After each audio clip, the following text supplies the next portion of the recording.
Alors bonjour à toutes et à toutes, tous et à tous, à toutes. Djamilé et moi-même sommes ravis et honorés de pouvoir participer à ce cycle de conférences sur le thème intelligence animale, humaine et artificielle dans le cadre du séminaire Piaget. Donc merci encore pour l'invitation et merci pour l'invitation. Merci encore aussi au professeur Édouard Janta et à Christelle Emos de nous avoir invités. La mission que nous nous sommes donnée aujourd'hui, Djamilé et moi, est de vous partager des éléments d'information qui sont principalement issus de nos lectures pour alimenter votre réflexion sur la façon dont les systèmes d'intelligence artificielle, et en l'occurrence d'intelligence artificielle générative, vont être susceptibles, vont transformer nos compétences humaines. Alors, un tout petit peu d'autopromo. Donc, je suis Gaëlle Molinari, je suis professeure associée en psychologie de l'éducation et en technologie éducative. J'ai créé en 2021 le groupe TIPI pour Technologie Positive pour l'apprentissage, qui est un groupe rattaché au TECFA, qui est l'unité d'enseignement et de recherche sur les technologies éducatives de l'Université de Genève. Et je suis accompagnée de Djamilé Amignan, qui a multiples casquettes, puisque tu as un background en informatique, tu es formatrice d'adultes et également doctorante au TECFA. Donc je supervise ton travail autour des intelligences artificielles génératives dans le contexte de l'auto-formation chez les adultes. Alors, je vais démarrer cette présentation avec quelques chiffres, un constat qui est celui de la transformation du monde du travail par l'automatisation des tâches et la multiplication d'utilisation des machines et des outils numériques. Ici, j'emprunte les chiffres qui sont issus du dernier rapport sur les perspectives de l'emploi de l'OCDE, chiffres qui sont également cités dans l'article de 2019 de Nicolas Lepelletier pour Le Monde, dont le titre exprime une certaine inquiétude en lien avec l'émancipation de l'être humain. Alors, selon ces chiffres, il va y avoir 14% des emplois qui vont, dans les pays de l'OCDE, qui sont susceptibles de disparaître, et 32% qui pourraient être profondément transformés au cours des 20 prochaines années du fait de l'utilisation de ces systèmes d'intelligence artificielle. La transformation du travail par l'automatisation n'est pas un phénomène nouveau, puisque vous le savez, elle remonte à la révolution industrielle au XIXe siècle, qui était principalement marquée par la déconstruction de l'artisanat du fait de l'introduction des machines, et donc déconstruction de l'artisanat et séparation entre ce qui est de l'ordre de la conception et de la production. Ce qui est peut-être en revanche considéré comme nouveau aujourd'hui, c'est que cette automatisation qui est opérée par les systèmes d'intelligence artificielle touche désormais tous les métiers et en l'occurrence les métiers du savoir. Ici, je fais référence à un article qui a été rédigé par Raphaël Dohan en août 2024. L'IA, la machine a remplacé les énarques. Et donc cet article illustre bien cette dynamique. Donc, du fait de la capacité des intelligences artificielles à manipuler le langage, ces systèmes vont devenir des outils potentiellement décisifs pour les professions de l'administration, voire de la haute administration. Dans ces métiers, des tâches de synthèse, de reformulation et de rédaction qui ont longtemps été considérées comme le cœur de l'expertise intellectuelle deviennent largement automatisables et donc qui exposent ces métiers à une redéfinition profonde, voire à un risque de deskilling.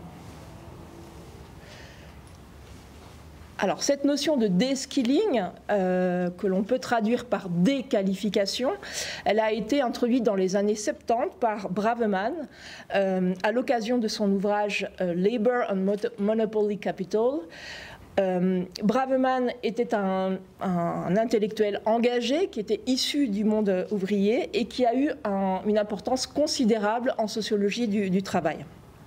Braveman, dans le cadre de cet ouvrage, a développé une critique marxiste du processus de déqualification qui critique selon laquelle les objectifs du capitalisme, à travers cette automatisation, sont de rendre le travail moins complexe et également moins dépendant des connaissances et des compétences, et ce pour un double objectif qui est celui de réduire le coût du travail, mais également en augmenter le contrôle. Cette thèse qui est défendue est donc que cette déqualification va entraîner une dégradation progressive du travail avec une perte de compétences puisqu'elles ne sont plus mobilisées dans le cadre du travail, mais également associée une perte d'autonomie, de responsabilité et parfois de sens pour les travailleurs et les travailleuses. Alors, ce que Braveman observait dans l'industrie dans les années 70 trouve considérablement un écho dans les effets que l'intelligence artificielle peut avoir sur tous les métiers, y compris donc les métiers du savoir.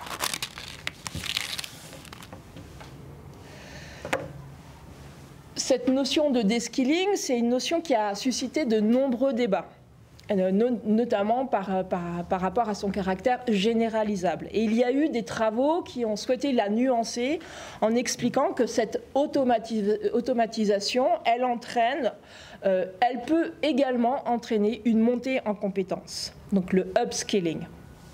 Et l'argument qui est avancé pour expliquer ce upskilling est que l'automatisation va nous permettre de libérer du temps pour d'autres tâches, des tâches plus complexes, des tâches plus créatives, ce qui va mettre un accent plus important sur certaines compétences cognitives et sociales. Tout comme, bien évidemment, l'introduction de nouvelles technologies va nécessiter qu'on puisse développer de nouvelles formes de compétences pour pouvoir les utiliser de façon optimale.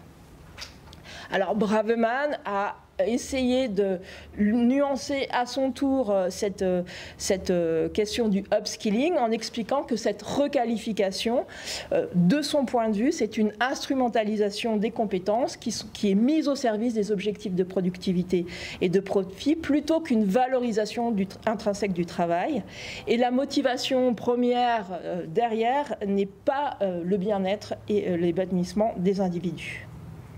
Donc, ce que je vous propose de retenir ici, c'est que cette déqualification, c'est pas un processus uniforme. Selon le dispositif socio-technique dans lequel elle émerge, elle va pouvoir coexister avec le développement de nouvelles compétences. Et on voit bien, avec l'arrivée de l'IA générative, on retrouve cette tension entre déqualification et requalification, transformation des compétences. Alors, avant de nous interroger sur les effets de l'intelligence artificielle générative sur les compétences humaines, je vous propose que nous puissions nous arrêter sur les recherches qui ont été menées pour rendre compte des effets du numérique, en l'occurrence d'Internet, sur la cognition. Peut-être vous souvenez-vous qu'Internet a été ouvert au grand public dans les années 93, donc ce qui fait à peu près plus de trentaine d'années, et a connu une évolution phénoménale pour en fait devenir une composante qui est complètement essentielle à nos vies. Comme tout outil, qu'il soit physique, symbolique ou numérique, Internet et son utilisation a remodelé nos systèmes cognitifs et en l'occurrence notre façon de traiter l'information. Ici, j'emprunte les propos de l'article de Lo et Canaille en 2015 qui montre que les fonctions cognitives qui sont concernées par l'utilisation qui sont concernées par l'influence de l'utilisation d'Internet sont bien évidemment la mémoire de travail et mémoire à long terme, le contrôle exécutif et les processus qui sont associés au traitement de la récompense. Les recherches qui sont mentionnées dans cet article montrent des changements notoires, dont un traitement d'information qui est plus superficiel, une tendance plus importante au multitâche, et en l'occurrence au multitâche numérique. On le voit dans un usage simultané du smartphone et de l'ordinateur, notamment dans les amphithéâtres. Et ce multitâche va être associé à une diminution du contrôle attentionnel et une augmentation de la distractibilité. Et puis par ailleurs, vous le savez aussi, les environnements numériques reposent sur des principes de design persuasif avec des renforçateurs positifs relativement fréquents, comme les likes, les nombres de vues, ce qui va favoriser des comportements addictifs avec une recherche de gratification immédiate et des difficultés d'inhibition sur le plan comportemental. Alors j'ai voulu ajouter à cette diapositive les limites méthodologiques qui sont mentionnées dans cet article, parce que je pense que c'est des limites qui concernent aussi les recherches qui essayent de comprendre les effets des systèmes d'intelligence artificielle sur nos fonctions cognitives. Donc ces limites, elles sont notamment de la difficulté de comprendre les liens causaux entre l'usage d'Internet et les altérations cognitives, et aussi de la nécessité de mieux comprendre ces effets à long terme et d'identifier les facteurs modérateurs, en l'occurrence les facteurs qui vont venir nous protéger des effets potentiellement négatifs de l'usage d'Internet. Alors ici, nous sommes en 2015. J'ai souhaité aller regarder un petit peu ce qui était fait en 2024 sur cette question pour voir un petit peu la progression des recherches. Et donc, je mobilise ici la méta-revue qui a été produite par Gong et Yang. On voit que ces effets ont désormais un nom, on les appelle les effets Google. Ce terme désigne le phénomène selon lequel nous avons tendance à compter sur Internet pour stocker l'information à notre place plutôt que de la mémoriser nous-mêmes. Donc c'est une méta-analyse qui passe en revue 30 000 participants à travers 22 études menées sur les 10 dernières années, et leurs conclusions rejoignent les conclusions de l'article précédent, à savoir que l'usage fréquent des moteurs de recherche peut affecter notre mémoire en modifiant la façon dont nous traitons et stockons et récupérons l'information. Et deux résultats m'ont interpellé, et je vous les propose. Le premier résultat, c'est que parmi les facteurs modérateurs, les connaissances initiales semblent être un facteur prédominant. Ces connaissances préalables que nous avons sur un domaine particulier vont jouer un rôle de filtre, à savoir que les individus avec des connaissances, déjà un socle bien établi de connaissances en mémoire, vont être moins vulnérables aux effets négatifs d'Internet, parce qu'ils vont utiliser Internet d'une certaine manière, et en l'occurrence plutôt comme un complément à leur raisonnement que plutôt comme une mémoire externe de substitution. Ce qui est à l'inverse, chez les individus avec moins de connaissances, ils vont plutôt avoir tendance à s'appuyer davantage sur la machine, et ce qui peut affaiblir leur processus de mémorisation. Le deuxième point montre que l'usage d'Internet a tendance à augmenter notre confiance cognitive, c'est-à-dire qu'après avoir recherché les informations en ligne, les individus ont tendance à croire qu'ils vont maîtriser ce contenu, simplement parce qu'ils savent précisément où le retrouver. Ce qu'on appelle c'est une forme de métacognition biaisée. On confond l'accès à l'information avec le fait que l'on possède réellement cette information en mémoire. Et donc il y a un décalage entre ce que nous croyons savoir et ce que l'on sait réellement, et ce qui est aussi l'un des risques cognitifs majeurs qui est associé à la dépendance aux outils numériques et également à l'intelligence artificielle générative. Et donc je passe la parole maintenant à Djamilé. Et moi, je vais faire le lien avec ce qu'a dit Gaëlle au niveau des technologies en général sur maintenant les IA. Alors petit point terminologique. Vu que c'est plus court dans les titres, on a mis IA, mais comme l'a précisé Gaëlle, on parle vraiment de IA générative. Donc, plus spécifiquement, les chatbots, agents conversationnels type ChatGPT, DeepSeek, Mistral, tous ceux que vous utilisez ou pas, qui se basent sur des modèles de langage, et donc c'est des modèles probabilistes. Et ça, c'est super important à bien s'en rappeler parce qu'il y a pas mal de confusion. Alors peut-être pas dans cette population-là, mais il y a pas mal de confusion dans le grand public par rapport à ça. Et puis, il ne faut pas oublier que ce mot-là, il émerge en 2022 quand ChatGPT arrive pour la plupart des gens, après des décennies d'imaginaire littéraire et cinématographique autour des robots, des machines pensantes. Et étant donné que c'est la première fois qu'on a une machine qui dialogue avec nous, ça devient hyper compliqué de faire la distinction qu'en face de nous, on a un modèle qui prédit des phrases et des mots, et puis pas une machine pensante. C'est sympa. Donc, quand on fait le lien avec... Il ne faut pas que je vais bouger.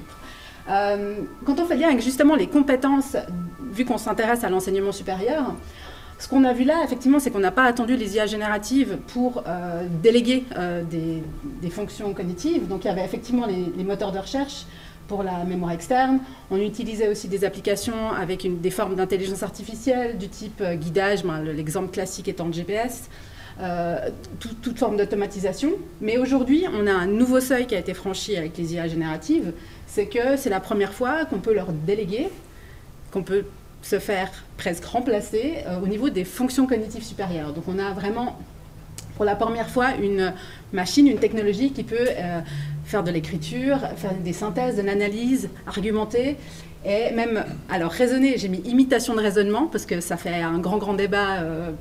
Les gens qui veulent nous les vendre parlent de modèles de raisonnement. Les spécialistes du raisonnement disent c'est pas du raisonnement. Donc là, on va mettre imitation de raisonnement pour ce soir parce que c'est pas le propos du débat, mais on en arrive vraiment à ce seuil particulier.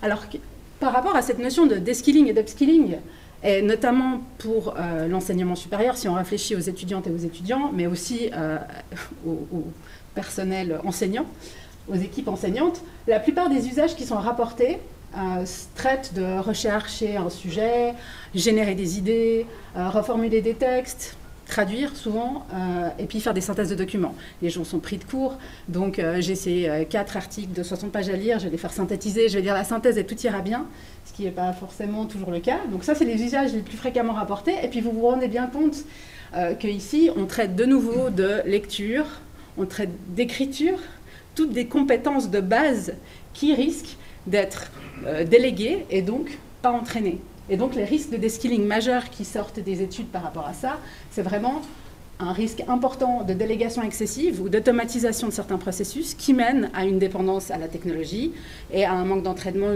de la compétence qui se perd et donc qu'on ne va pas faire. Le deuxième point qui ressort souvent, et ça on le tire de l'article de Michael Gerlich du début de cette année, il a fait une étude sur l'impact de cognitive offloading, on en parlera après, mais en fait de l'utilisation des IA génératives sur la pensée critique. Et il a vu que, et beaucoup chez les novices, on a une réduction de l'engagement cognitif quand on utilise beaucoup les IA génératives. Et ça mène à des pertes de distance critique. De nouveau, ces compétences qu'on a besoin de travailler et qu'on ne travaille plus parce qu'on va les déléguer. Et il y a un rapport à l'effort qui va être péjoré. Parce que plus on délègue, moins on a envie de faire, moins on est entraîné, et c'est un cercle vicieux. On se rend compte aussi, comme troisième point, que beaucoup de gens, alors les experts moins, les experts sont plus méfiants, mais les novices ont une confiance presque excessive, en tout cas accrue, qui mène justement à davantage de délégation. Comme ces modèles de langage semblent être magiques et surtout très assertifs quand ils nous répondent, on a une forme de biais d'autorité, on va se dire finalement ça doit être juste. Et donc, on a ces problèmes-là. Alors, il y a un débat, justement, dans les recherches sur ce sujet-là. Il y a beaucoup de gens qui disent, mais finalement, dans les années 70, on a introduit la calculatrice. Et puis, c'était une bonne chose, parce que ça nous a libéré de l'espace mental pour des tâches cognitives supérieures. Et donc, on est devenu meilleur dans les mathématiques, parce qu'on n'avait plus besoin d'utiliser toute notre mémoire de travail pour faire du calcul mental. Alors, en citant l'étude à chaque fois, elles sont en bas de Lodge, ici, ils disent oui, ok, mais en fait, les tâches qu'on déléguait quand on fait un calcul, on la comprend déjà, la tâche, et on sait ce qui se passe dans la machine à calculer, ce qui n'est pas le cas dans les réseaux de neurones artificiels aujourd'hui. Même les gens qui les produisent n'arrivent pas vraiment à expliquer comment le raisonnement est fait, en tout cas le résultat est produit. Et puis, on avait un résultat fiable, on fait faire une somme, on a une somme. Ici, avec un LLM, que c'est un modèle probabiliste, on ne va pas toujours avoir un résultat systématique. Donc, on dit, cette métaphore, elle est quand même un peu réductrice par rapport à ça, et surtout, on a l'IA n'est pas vraiment juste un outil. Ils appellent ça une infrastructure technologique. Nous, on a choisi aussi de rajouter le socio-technologique parce qu'elle va intégrer, elle va redéfinir tout notre système, notre rapport à l'activité, notre rapport au groupe, notre rapport à l'objet et à la technologie. Donc ça change quand même beaucoup plus que rajouter une simple calculatrice en plus. Mais alors la question aussi qu'on peut se poser, c'est finalement, est-ce qu'on en a besoin de ces compétences? Parce que c'était ça le problème. Donc dans un article, il parle de skills shedding, donc traduction un peu littérale. Est-ce qu'on mue, on se débarrasse de ces compétences qui ne sont plus nécessaires? Alors ces chercheurs-là disent, effectivement, ça a toujours été une progression naturelle dans l'évolution humaine de se débarrasser des compétences dont on n'avait plus besoin dans l'environnement dans lequel on vivait. En revanche, c'était pour monter les échelons de l'échelle cognitive. Sauf que la question aujourd'hui, c'est avec l'avancement, la progression de ces IA génératives qui commencent à faire tellement de choses à notre place, et certes, sur ces questions de raisonnement, est-ce qu'il reste des échelons supérieurs? Et si ce n'est pas le cas, s'il y en a, quels sont-ils? Et si ce n'est pas le cas, est-ce que justement, ce n'est pas très très risqué de déléguer ces compétences-là et de ne plus les entraîner? Donc ce qu'on peut en tirer de ça, c'est que l'IA, finalement, c'est un peu comme toujours, ça dépend. Ça peut être source de deskilling ou d'upskilling. Ce n'est pas tellement sur la tâche que ça remplit, que ça remplace. Mais si on se fait complètement remplacer, ça peut être dangereux, mais ça peut aussi augmenter nos capacités. Donc justement, si on veut réduire les risques de deskilling et plutôt favoriser l'upskilling, qu'est-ce qu'on peut faire? Et dans les recherches, on voit beaucoup une notion plutôt de changement de posture dans la relation humain-machine. Plutôt voir, au lieu d'un outil qui va faire à ma place comme calculer, on va devoir repenser notre relation à la technologie sous forme d'assistant, de partenaire qui va faire avec moi, qui va collaborer. Si on fait ça, on garde un rôle actif et un engagement cognitif actif, ce qui va permettre de ne pas perdre en compétences. Alors je vous propose un exemple, c'est plus parlant. Exemple très simple. Ici, j'ai fait avec ChatGPT, vous pouvez le faire avec ce que vous voulez. Je lui ai dit, tiens, c'est un séminaire sur l'intelligence, notamment hybride, dont Gaël parlera tout à l'heure. Explique-moi le concept d'intelligence hybride. Donc je le fais de manière extrêmement naïve. Et voici en dessous la réponse de ChatGPT avec une réponse bien construite, bien structurée. On a des titres. Ensuite, alors je vous ai épargné tout le reste, mais enfin, il commence à me décrire en détail les composantes de l'intelligence hybride. Et puis, on peut se dire qu'à première vue, c'est plutôt bon. Ça, c'est parce qu'on a délégué. Si vous avez l'habitude d'utiliser des IA génératives, vous pourriez à juste titre me dire « il n'est pas très bon ton prompt ». Tu peux faire mieux. Parce que souvent, quand on va se former à l'IA, une des premières choses qu'on nous apprend, c'est le b.a.-ba du prompting, et on nous dit ça, c'est pas très bon, il faudrait que tu mettes un contexte, il faudrait que tu mettes un rôle. Alors, en tant que professeur en psychologie, tu vas m'expliquer, moi qui suis étudiante en master en psychologie, le concept d'intelligence hybride, en sortant les sources sur lesquelles tu te bases, et comme ça, on aura quelque chose de déjà beaucoup mieux. Et ça, c'est généralement les cours qu'on reçoit quand on se forme à l'IA générative. Et ça, c'est très bien, c'est le niveau 2, si vous savez faire ça, c'est excellent. Sauf qu'on est toujours dans la délégation. Et comme on a vu, la délégation, elle est liée à un risque de deskilling. Donc comment on upskill tout en lui demandant ça? L'idée, c'est de se faire un assistant. Donc tu es une coach experte en psychologie, IA et éducation, et tu vas m'aider à comprendre le concept d'intelligence hybride. Ne fais pas le travail à ma place. Commence par me poser une question de compréhension sur introduction, en sachant que je lui ai donné, on ne voit pas, je lui ai donné un article sur ça. Si je réponds, donne-moi un feedback argumenté, et pousse-moi à reformuler dans mes mots. Si je bloque, guide-moi avec une piste, pas une réponse. À chaque étape, valide que j'ai compris avant d'avancer. Du coup, on n'a plus du tout la même expérience. On a d'accord, commençons par une question, c'est quoi? Qu'entends-tu par intelligence hybride? Essaie d'expliquer avec tes mots, même si ce n'est pas parfait. Et là, ce qui est intéressant, et vous le voyez déjà, c'est qu'on va avoir des influences autant sur le cognitif, mais pas que. Même si ce n'est pas parfait, c'est déjà en train de me dire ça va aller. Et peut-être qu'il y a un truc intéressant à explorer de ce côté-là. Alors j'ai répondu de manière extrêmement sommaire. L'utilisation pertinente de l'intelligence artificielle pour compléter et amplifier le raisonnement humain, c'était ma réponse à c'est quoi l'intelligence hybride? J'en avais... Pardon? Non, je dis c'est une très bonne première réponse. Oui, moi je la trouvais un petit peu limite. Mais, ah oui, mais c'est effectivement ChatGPT, toujours gentil et soutenant, dit c'est une très bonne première réponse, alors que bon, bof. Mais après, j'ai droit à un cependant, pour aller plus loin, on pourrait affiner cette notion. Et vous voyez qu'il y a cet étayage qu'on recherche dans l'éducation, qu'on peut en fait pousser l'assistant à faire avec nous, au lieu de le déléguer. Et là, donc, à aucun moment, il me donne des réponses, mais il me pousse à aller chercher ce que c'est. Et si je suis bloquée, il me dit, bon, peut-être explore le côté synergie. Va regarder ça. Et puis, on peut le faire bien mieux. Là, je l'ai fait en quelques minutes pour vous donner un exemple, mais on peut pousser ça beaucoup plus loin. Donc, si on regarde, parce qu'une des compétences qu'on attend dans l'enseignement supérieur des étudiants, c'est cette notion d'autorégulation de son propre apprentissage. Et puis, puis en plus, c'est mon sujet de thèse, donc ça m'intéresse particulièrement. Mais ce qui est intéressant, c'est que justement, au lieu de déléguer, on va se retrouver à se créer ces partenaires d'autorégulation qui vont pouvoir nous fournir un accompagnement qui est personnalisé, mais aussi multidimensionnel.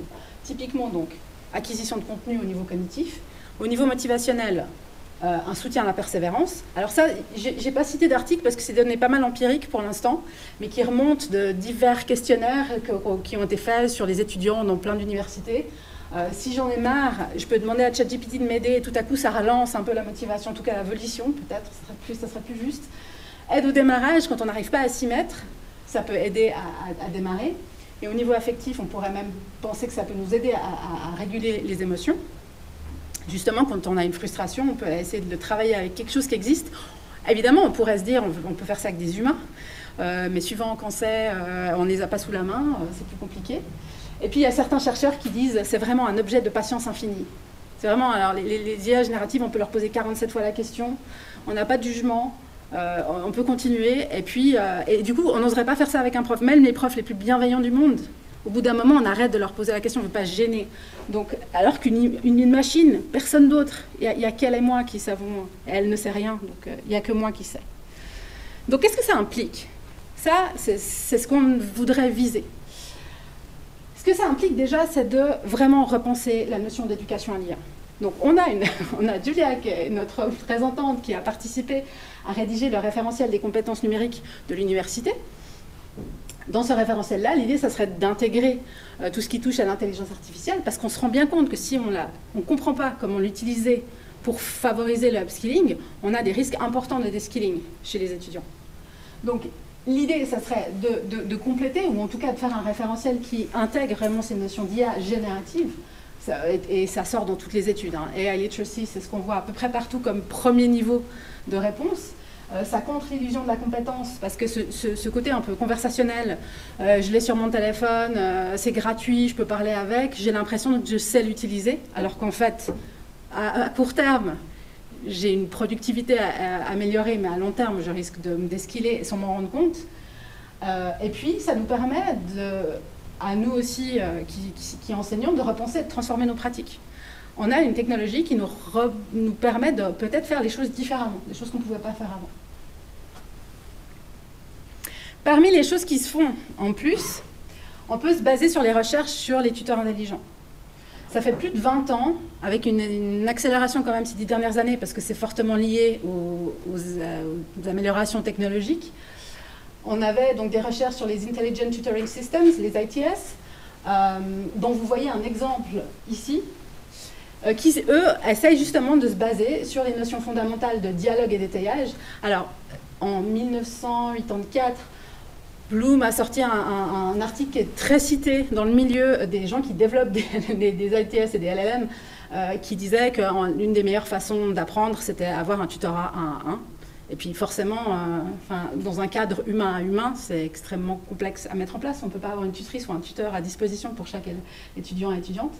Et puis il y a la notion d'étayage, justement de fournir un accompagnement personnalisé, adaptatif, en fonction des connaissances de là où on est, l'apprenant ou l'apprenant. Donc c'est déjà très fort. Là, vous voyez un exemple de métatuteur. Donc c'est non seulement un tuteur intelligent qui aide, alors là, c'est des étudiants en médecine pour apprendre la circulation dans le corps humain, mais en plus, ils ont intégré cette notion de métacognition, où ils ont voulu en plus leur permettre d'aller s'autoréguler. Donc vous voyez que l'interface est assez complexe, et il faut bien penser que derrière, il faut tout modéliser.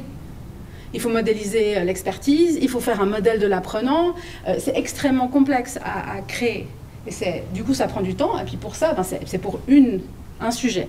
Donc la question maintenant dans la recherche, c'est est-ce que les LLM, ça change quelque chose par rapport à ça? Et une équipe de Zurich, à l'EPFZ, donc l'école polytechnique, qui s'occupe maintenant de voir est-ce qu'avec les LLM, on peut faire des tuteurs intelligents, mais pas forcément avec les modèles qu'on a vus avant, mais avec des modèles qui seraient entraînés spécifiquement avec cette notion de dialogue de type tutorat. Parce que si vous prenez un ChatGPT, un Mistral ou un DeepSeek, ils ne sont pas du tout pensés pour faire du tutorat. Là, ça a marché, mais en fait, ils sont pensés pour maximiser notre satisfaction. Donc, ils vont répondre à nos questions.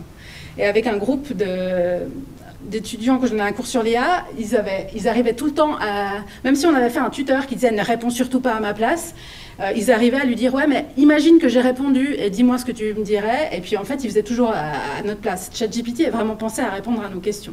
Tandis que là, ils se disent, on va réentraîner un modèle, alors pas forcément depuis zéro pour les gens qui connaissent, ils font plutôt du fine-tuning sur des modèles ouverts qui existent, mais qui est vraiment pensé pour le tutorat. Donc ça, c'est une piste assez intéressante, et du coup, peut-être que dans les universités, l'idée, ça sera après d'avoir des modèles qui sont pensés pour l'enseignement supérieur, et pas des modèles du commerce qui sont un peu généralistes, mais pas pensés pour. En sachant que les difficultés là, c'est d'avoir le nombre de données nécessaires pour avoir des réponses de qualité. Parce que du coup, les modèles de langage, ça a besoin d'un volume de données vraiment important pour que ça soit pertinent. Donc là, ils ont dû faire construire des données. Et puis bon, c'est comme souvent, dans ces cas-là, c'est souvent maths et informatique. Hein. Donc c'est pas encore psycho, mais sciences de l'éducation, on verra. Nous, qu'est-ce qu'on peut faire? Si vous êtes enseignante ou enseignant, qu'est-ce qu'on peut faire à notre niveau? Eh ben, on peut déjà revoir, en fait, et je pense que là, je vous apprends rien, parce que ça fait, depuis que ChatGPT est arrivé, tout à coup, c'était comment on évalue. Donc, on a dû repenser nos façons d'évaluer, et donc probablement aussi les activités qu'on donnait dans les cours. Et puis là, l'université de l'État d'Oregon avait proposé cette revue de la taxonomie de Bloom, donc pour les gens qui ne sont pas enseignants, quand on crée un cours et puis qu'on définit les objectifs d'apprentissage, on peut regarder à quel niveau on veut que les étudiants arrivent. Donc soit du rappel simple, de la compréhension, de l'application, de l'analyse, de l'évaluation, de la création. Et puis en fonction de ça, ce qui peut être intéressant, c'est justement de se dire, si je veux arriver à ce niveau-là, qu'est-ce qu'il y a à peut faire? Ce qui est distinctement humain, les capacités humaines, puis d'essayer justement de voir si on les fait travailler ensemble ou comment on peut faire. En sachant que là, les IA font quand même beaucoup, donc pour les travaux écrits, c'est assez facile de tromper le système, donc ça dépasse le cadre de cette séminaire, mais c'est quand même une question très importante et intéressante. Donc là, on a parlé en général de l'impact de l'IA, mais il ne faut pas oublier qu'il y a des variables qui modèrent. Et notamment, et tu en as parlé au début, Gaëlle, c'est la différence entre novice et expert. On voit dans la plupart des études que les experts, en général, ils sont plutôt augmentés.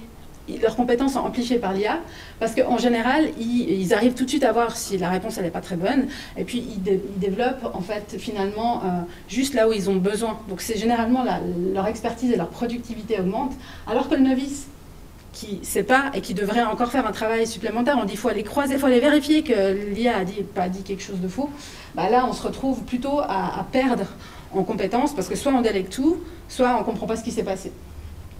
Et puis en termes de motivation, c'est vrai que si on se dit une machine peut faire ça à ma place en 17 secondes, est-ce que je suis vraiment motivée? Il y a plein d'autres variables avec ça. Hein. Si je suis dans l'enseignement supérieur, on sait que les gens viennent aussi des fois chercher un diplôme et pas vraiment à apprendre le contenu. Donc il y a une pression forte à l'utilisation de machines. Donc il faudra voir aussi comment on peut faire avec ça.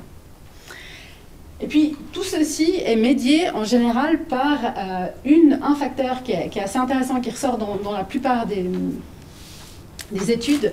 Là, je prends Risco et Gilbert de 2016 sur cette notion de cognitive offloading. Alors, offloading, si on dit décharge cognitive, je trouve que ça fait hyper neuronal et on n'a pas vraiment trouvé de traduction en français, donc on pourrait dire délégation cognitive, délestage cognitif, ce qui vous parle le plus, qui est le phénomène dans lequel, en tant qu'individu, on prend des mesures, c'est-à-dire qu'on utilise des outils pour réduire notre demande cognitive. Et ça permet justement de détourner les ressources. Donc c'est vraiment cette notion de délégation. Là, typiquement, si vous êtes en train d'écrire avec un stylo sur une feuille ou avec un ordinateur, vous êtes en train de faire du cognitive offloading. Vous ne vous rappelez pas de ce qui se passe.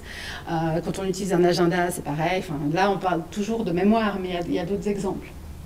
Et ce cognitive offloading, en fait, on va voir que ça va influencer justement les novices. Là, ces chercheurs ont proposé un modèle métacognitif du cognitive offloading, et puis ils disent, chaque fois par rapport à une tâche, on va se retrouver à mobiliser ses croyances métacognitives et son expérience, et donc un rapport à l'effort, de nouveau, est-ce que je me sens compétent, est-ce que je me sens capable, est-ce que j'ai le temps, est-ce que je suis motivée pour le faire, est-ce que ça répond à mes buts, à mes besoins, enfin il y a toutes ces appréciations qui sont faites, et ensuite il y a une évaluation métacognitive de est-ce que c'est moi tout seul, vous voyez le penseur tout seul d'un côté et avec un smartphone dans la deuxième. Donc est-ce que je vais utiliser mon système cognitif étendu ou est-ce que je vais m'utiliser juste moi?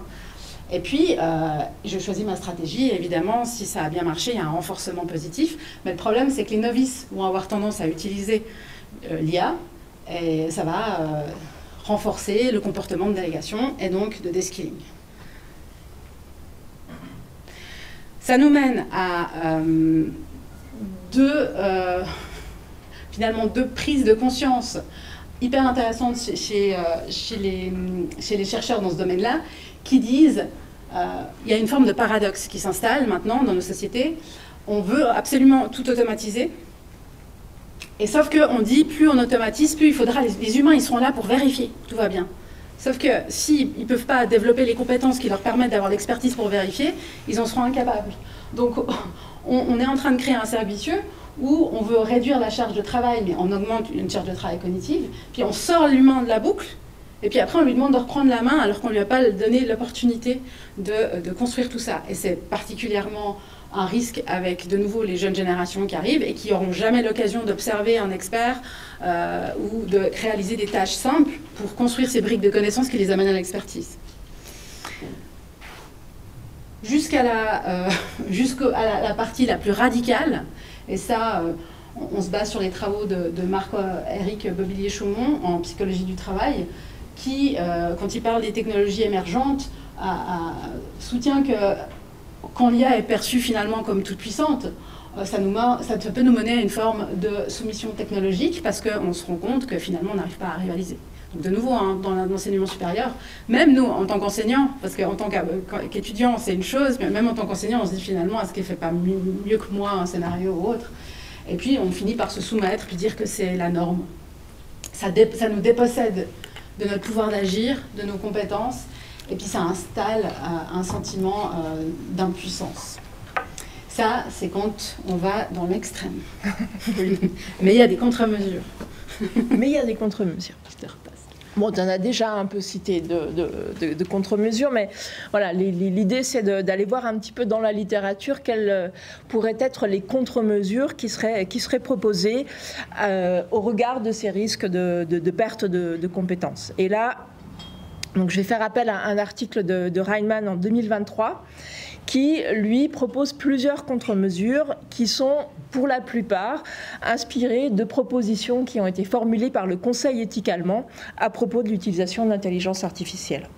Et donc, Reimann propose deux grandes catégories de contre-mesures qui sont, à mon sens, complémentaires. Des contre-mesures sociétales, d'une part, et des contre-mesures technologiques. Alors, concernant les contre-mesures sociétales, vous les voyez ici, il y en a trois. La première est une contre-mesure qui est en fait une proposition de régulation externe assez dominante, qui, à mon sens, fait plutôt partie du domaine de l'infaisable au regard du fait que l'IA pénètre rapidement toute notre sphère de vie actuellement. Alors, concernant cette contre-mesure, il s'agit d'imposer, et je dis bien imposer, aux institutions, aux organisations et aux individus des règles strictes qui vont venir stipuler que l'IA ne doit être utilisée que si et seulement si les personnes continuent à exercer régulièrement leurs compétences. Une seconde contre-mesure aborde la question qui a déjà été abordée par Djamilé sur la question de la confiance excessive que l'on peut avoir au regard des propositions, des réponses que l'IA nous fait. Il s'agit, donc cette contre-mesure suggère que d'œuvrer à ce que les experts et les expertes continuent à jouer un rôle actif et décisif dans les prises de décision. Et pour cela, ce que Reinemann propose, mais c'est effectivement d'autres personnes proposent, c'est de la nécessité à ce que ces mêmes experts et expertes développent des compétences d'utilisation, en matière d'utilisation de l'IA qui soient spécifiques à leur domaine, de sorte qu'ils puissent maintenir cette agentivité et s'appuyer sur leur propre jugement pour pouvoir évaluer les recommandations qui sont faites par l'IA. Et sans doute cette mesure, elle est sans doute associée aux recherches et aux résultats de recherche qui montrent que les experts et les experts peuvent perdre confiance en leur capacité à travailler sans l'assistance de l'IA. On observe déjà ce phénomène chez les médecins qui ignorent leur propre diagnostic, même lorsqu'ils sont corrects, lorsqu'il n'y a pas de validation de l'IA. Et enfin, la troisième contre-mesure qui me semble être importante dans le contexte qui est le nôtre, à savoir l'enseignement supérieur, est ensemble, sur le plan institutionnel, d'identifier les compétences que nous jugeons nécessaires de préserver et de permettre, à travers des séquences pédagogiques spécifiques, aux élèves, aux étudiants et aux étudiantes de les acquérir, de les exercer sans l'aide de l'IA. Concernant les contre-mesures sociotechniques, alors Djamilé en a déjà un petit peu parlé, il s'agit pour Reinemann de vraiment repenser notre rapport, notre relation à la machine. Ici, vous avez représenté 4 façons d'envisager cette relation de l'humain à la machine. L'humain dans la boucle, à savoir une IA qui va nous assister dans les différentes étapes de la tâche à réaliser, et c'est nous qui prenons la décision finale. Vous avez l'humain en bout de chaîne qui va n'avoir comme autre tâche que de vérifier ce que l'IA produit. Et puis l'humain hors de la boucle qui est finalement l'idée d'une IA totalement autonome qui va travailler sans intervention humaine. Et puis, la quatrième relation, et c'est celle que Reinemann suggère de valoriser dans les prochaines années, c'est la question de l'intelligence hybride, avec cette idée que l'humain et la machine formeraient une équipe, et une équipe qui va collaborer et co-évoluer ensemble. Alors pour Reinemann, ce deskilling, et tu l'as déjà dit Djamilé, donc est sans doute à attendre lorsque dans les systèmes l'humain au bout de la chaîne et l'humain en dehors de la boucle. Mais comme tu l'as dit, on peut aussi penser que dans cette configuration où l'humain est assisté par l'IA, du fait de ces biais d'automatisation, il y a un risque de deskilling puisqu'on pourrait arriver, avec le temps, on pourrait commencer à suivre de façon systématique les recommandations de l'IA sans les remettre en question et sans exercer notre libre arbitre. Donc d'où la nécessité d'adopter une autre conception de l'IA, à savoir donc ces systèmes intelligence hybride. Et donc je vais avoir maintenant pour mission de vous expliquer ce qui est entendu par intelligence hybride. Alors, la notion d'intelligence hybride, elle est finalement bien antérieure à ce que les recherches actuelles nous laissent penser. Dans le cadre de ces séminaires, je me suis un peu amusée à remonter dans le temps, et mes recherches m'ont conduit à 2 articles. Le premier date des années 70 avec l'article de Heiko Orman, et l'autre des années 80. Donc, ce premier article est celui d'une spécialiste en intelligence artificielle, Heiko Orman, qui propose une approche synergique humain-machine pour la planification et la résolution créative de problèmes. Donc dans cette approche est pensé ce couplage des capacités complémentaires de l'humain et de la machine pour résoudre des problèmes que ni l'humain seul ni la machine seule ne peuvent résoudre efficacement. En l'occurrence, des problèmes complexes, non limités, dynamiques et non déterministes. Alors, malheureusement, Heiko Hormann n'est, à mon sens, pas cité dans les recherches que j'ai pu lire sur l'intelligence hybride. Néanmoins, la définition qu'elle propose de l'intelligence hybride est aujourd'hui communément admise. Et ce qui est intéressant dans sa proposition, c'est qu'elle va même un peu plus loin, puisqu'elle dit que la conception de ces systèmes d'intelligence hybride devrait reposer sur une compréhension du fonctionnement humain, en l'occurrence sur ce principe d'économie cognitive qui gouverne nos actions et nos prises de décision. Un principe qui consiste à simplifier, catégoriser, mobiliser des schémas existants pour agir le plus rapidement possible au moindre effort. Et ce que Hormann dit, c'est que cette stratégie peut être vraiment efficace dans le cas de problèmes fermés dont on peut connaître rapidement la solution, mais en l'occurrence, dans des situations, des problèmes non fermés, c'est une stratégie qui peut être risquée. Et donc, pour Hormann, la machine doit nous soutenir, doit soutenir cette économie cognitive, tout en aidant à la dépasser, voire même lorsqu'elle devient limitante. Donc ça, c'est une première vue, et à mon sens finalement relativement complète, de ce que peut être l'intelligence artificielle dans les années 70. 10 ans après, vous avez un article qui a été publié, qui a été rédigé par Roy Pea, qui est un chercheur qui joue encore un rôle majeur dans mon domaine, en l'occurrence les sciences de l'apprentissage et des technologies éducatives. Et il propose un texte visionnaire où il anticipe l'émergence de systèmes d'intelligence hybride dans lesquels l'intelligence humaine et l'intelligence informatique vont coévoluer pour réaliser pleinement leur potentiel. Il imagine un futur où les ordinateurs vont devenir des extensions cognitives, voire des organes physiquement intégrés dans notre intelligence. Et il fait l'analogie, tout comme les machines ont déjà supplanté le corps humain pour de nombreuses formes de travail physique, l'esprit humain ne sera plus le seul à opérer le raisonnement.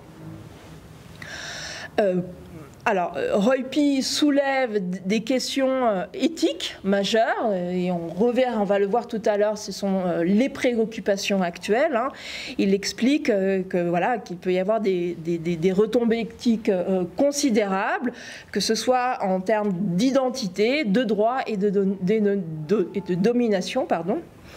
Et puis, de façon un peu provocatrice, il explique que toute théorie de l'apprentissage devrait être des théories qui devraient s'adresser non seulement à l'apprentissage humain, mais également à l'apprentissage de l'ordinateur, de la machine, et surtout devraient intégrer cette union symbiotique entre la machine et l'humain. Pour lui, et c'est un point que je voudrais absolument donner de l'importance, le développement humain via l'intelligence artificielle dépendra de conditions techniques. On voit aujourd'hui que ces conditions techniques, elles sont de moins en moins, ces contraintes techniques sont de moins en moins importantes, mais aussi de conditions psychologiques et sociales qui sont encore, qu'il jugeait encore peu considérées dans les années 80, mais que je juge encore aujourd'hui peu considérées dans les années 2025. Et puis, ce qui me semble être extrêmement pertinent dans cet article, c'est qu'il pointe de l'intérêt à ce que nous nous posions sur un plan sociétal la question suivante: quels sont les objectifs que nous donnons à l'utilisation de la machine, de l'informatique dans notre société? Et je ne suis pas complètement certaine aujourd'hui que nous avons toutes les réponses à cette question-là.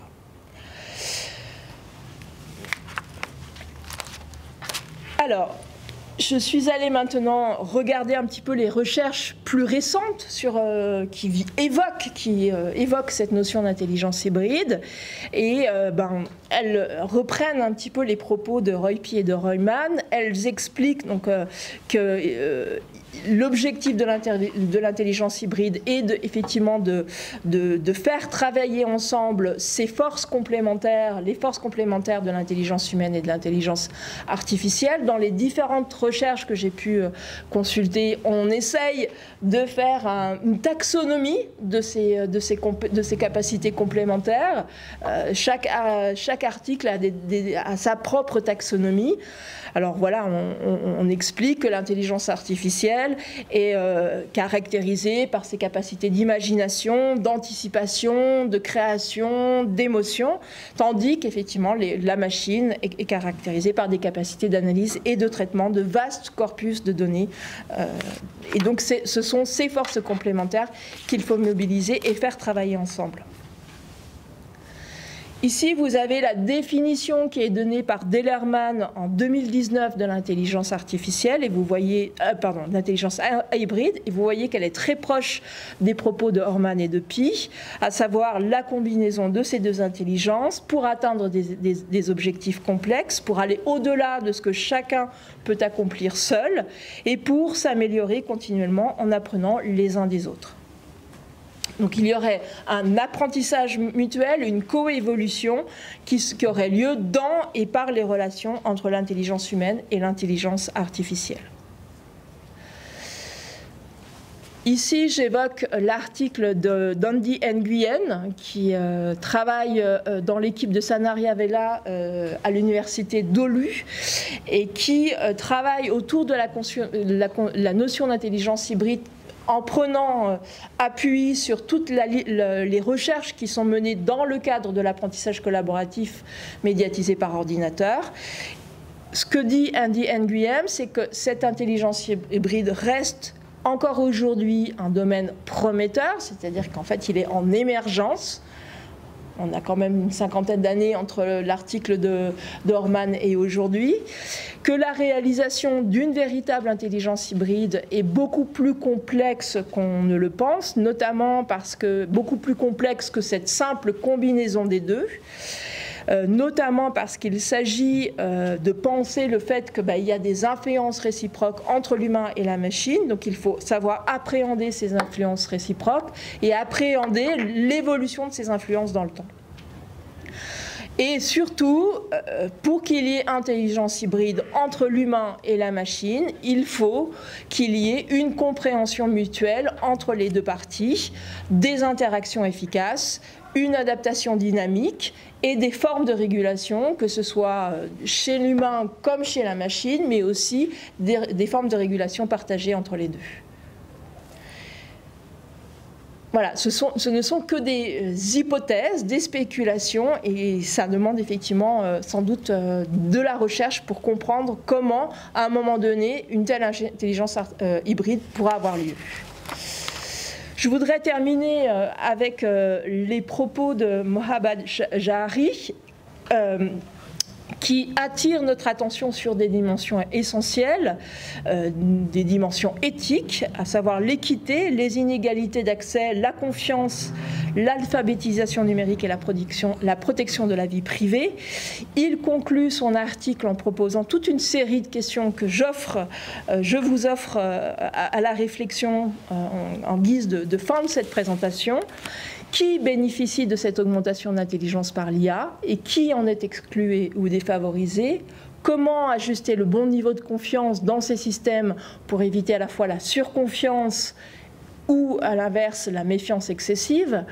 Quelles sont les compétences cognitives, métacognitives et émotionnelles qui sont nécessaires pour vraiment maîtriser l'IA dans une logique d'intelligence augmentée? Et vous voyez derrière cette question, c'est la question de à partir de quand, dans le développement cognitif, on peut mettre dans les mains de l'enfant, de l'adolescent, l'intelligence artificielle, et quelles nouvelles vulnérabilités cette augmentation va-t-elle créer en matière de vie privée et de surveillance.